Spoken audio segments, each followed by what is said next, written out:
Northrup, and I am here with my dear friend Barbara Stanny, who is the world's leading expert on women and wealth. And Stanny was part of the very critical team that helped get me out. Well, I mean, I got myself out of debt, but it was working with Barbara that gave me the inspiration and the fire under my ass, and working through your overcoming under earning work. So she has written several best-selling books. One is called Prince Charming Isn't Coming, How Women Get Smart About Money.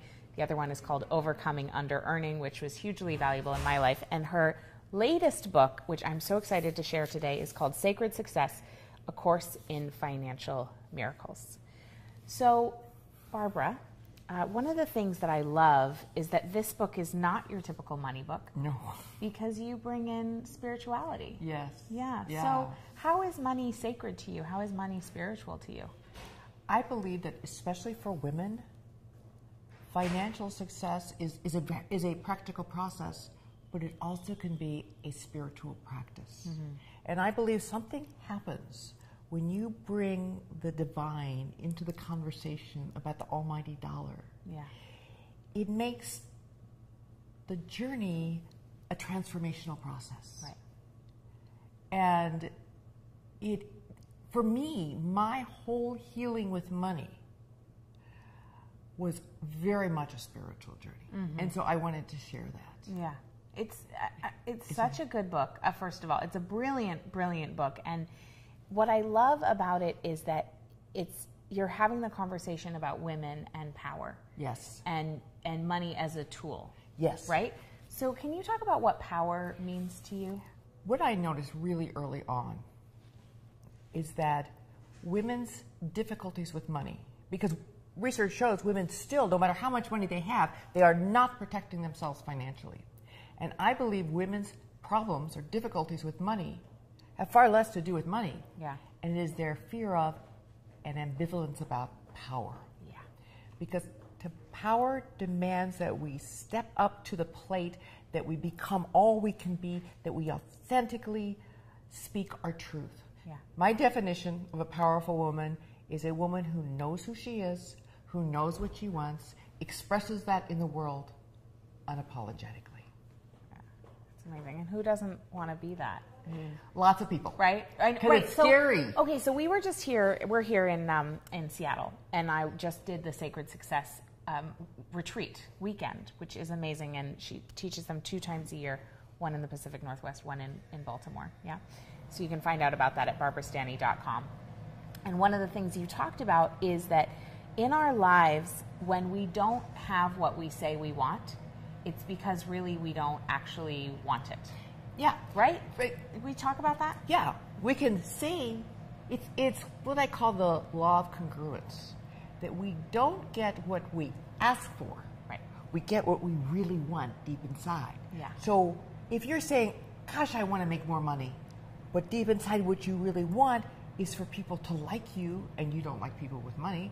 If what you want is to stay safe, because making more money requires being uncomfortable, if what you want is not to rock the boat, then more money really isn't what you want.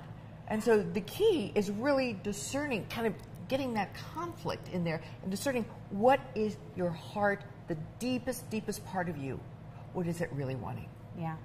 And one of the things we talked about this weekend, which was so powerful, is discerning between the voice of the ego and the voice of the soul. And you've been a student of A Course in Miracles for over 30 years, right? And is that where you first were introduced to the concept of the ego and to the soul? The Course really delineated it so I could understand it. The Course actually doesn't use the word soul. Right. I didn't think so. No, I have not read it personally, but... Yeah, no, it doesn't use it. But that worked for me. Yeah. And so what I realized that there's 2 sources of power, like a plug. Yeah. And which one you plug into depends on what you will create. Yeah. And and each of these sources has 2 voices. Mm-hmm. And there's one is the source of fear, that's the source, and that's the voice of the ego. Yeah. The other is love, and that's the voice of the soul. And the ego always speaks first, and it always speaks loudest. Yeah. And the soul's very quiet, and it needs stillness to hear. And the ego the ego, its whole job is to protect us. The ego is not bad. Yeah. The ego's whole job is to protect us, to keep us safe. And it learned how to do that when we were kids. Yeah. But the trouble is what kept us safe and helped us survive as kids will suffocate us. As adults. We go, oh, yes. Right. And so the trick is to find time and the stillness to tune into that quiet voice of your soul, which is the keeper of your purpose, is the keeper of your deepest wisdom. So really, in the construct of sacred success, our success, like true sustainable success or spiritual success, comes from being called by our soul, not by pursuing money necessarily. Would you say that's true? In sacred success, it's the paradox of sacred success. Sacred success, let me just explain. Yeah. Sacred success, there's 3 levels of financial development. There's survival, stability, and affluence. The overcoming under earning is the journey from survival to stability. Right. The journey from stability to affluence. And survival, just not enough. Yeah. Stability, enough. And affluence is more than enough. And the journey from enough to more than enough is what sacred success is all about. Yeah. But here's the paradox. In order to reach financial stability, you have to have a profit motive. Profit is good. Right. Money's important. Yeah. But once you reach financial stability, because for most women, once they reach financial stability, they're no longer motivated by money. Yeah. What motivates us, generally speaking, is the desire to help others, to contribute to our communities. Right. And so the primary goal of sacred success is no longer profit. That's a desired outcome. But the primary goal is greatness. Greatness means doing what you love that can help others in a way they need to be helped. Yeah. And when the world's pain, when the world's hunger intersects with your bliss, your joy, your gifts, that is greatness. So beautiful. And you are absolutely operating from your greatness doing this work. I mean, sitting and watching in this workshop for 3 full days, yeah, 4 days, well, 3 and a half, whatever it is. Yeah, it was amazing. You were just on fire. The one-liners were incredible. I took copious notes. As Stanny knows, I go to a lot of workshops.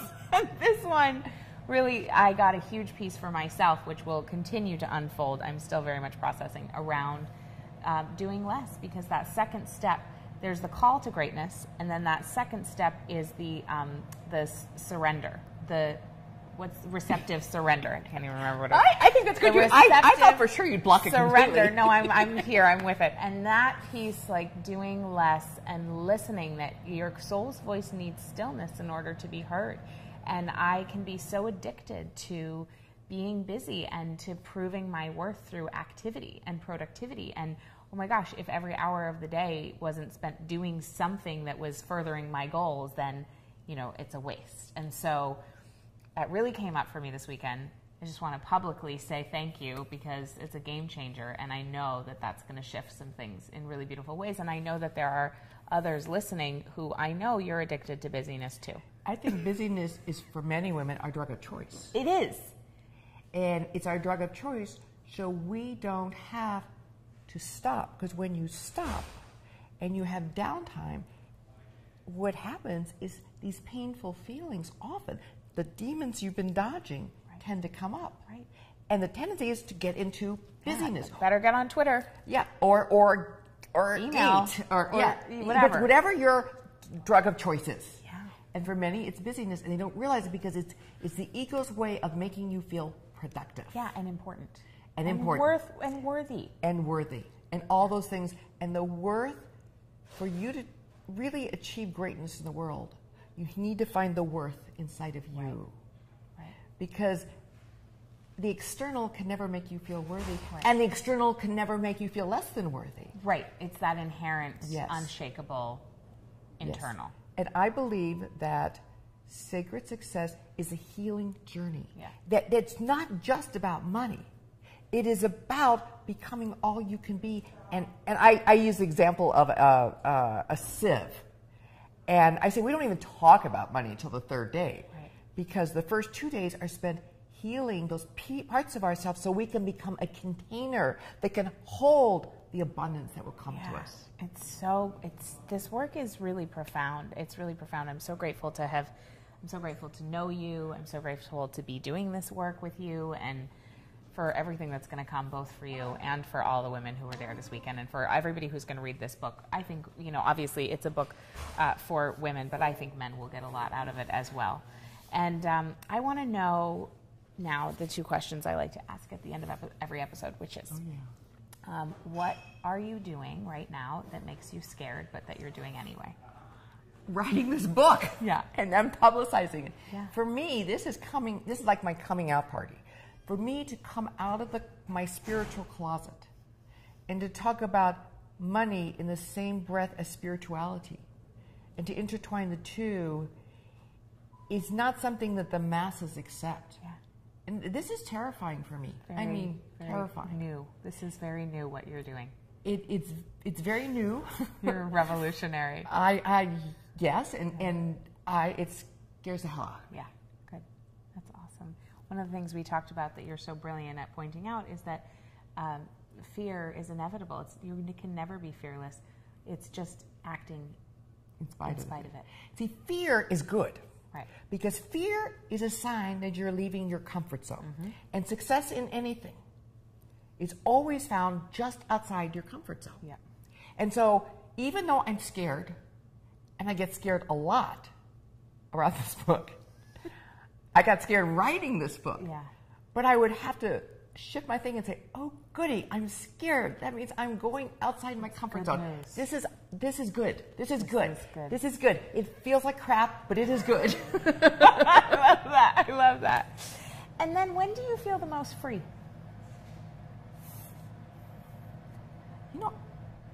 I feel free all the time. Cool. I haven't really thought about that. Yeah, that's awesome. I feel completely free. Because I don't do anything I don't want to do. Yes. That's freedom for you. That's freedom for me. That's great. And people call me selfish, my family. And I say yes. Yes. I am. Exactly. Yeah. You've created a beautiful life. You're doing amazing work. Yes. And I want you to go get yourself a copy of Sacred Success for yourself, and then for the other women who you see a spark in your life, who you know have greatness within them and need a little help answering that call, because this book is your guide to answering that call. And go to barbarastanny.com and find out if Stanny's coming to a city near you. So thank you so much for coming on my show. I've wanted to have you on Glimpse TV for years, and we're just doing it now, so thank you. Maybe that's why I had to write a book, to be on your show. I think so. I love you.